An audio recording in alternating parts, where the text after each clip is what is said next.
Well, you might have thought it couldn't happen, but it did. The price of gasoline starting to eclipse the $5 mark, and that means some tough budget decisions are going to have to be made. And while you can't change the price per gallon, financial experts say you can offset it by taking a hard look at where your money is going and cutting out the expenses that just aren't necessary.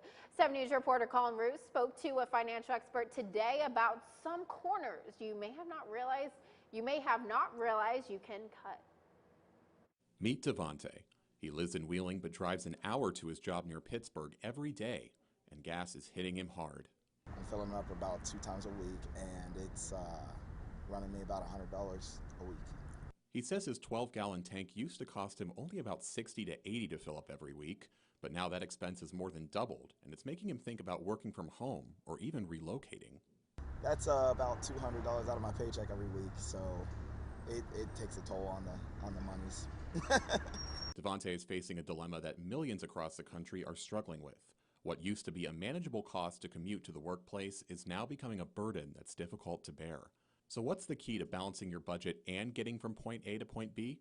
It lies in what's called the discretionary dollar. It's what you might call disposable income, the funds that you can afford to let go of if you need to. Naturally, you don't want to take away from, what you're spending on food, what you're spending on rent. Those are the most important things. And there's no easy way to say it. That's going to mean a few more nights eating in. For example, Starbucks every day, or, going out to eat, or, different things like that, going to the movies, Right now, we're just hitting peak season, so don't expect things to get any easier for the summer. But he says prices will probably begin to cool down along with the weather around September, but just a little bit. When I say a little bit, I mean if it's, that time it's $5.50, maybe it gets to $4.50.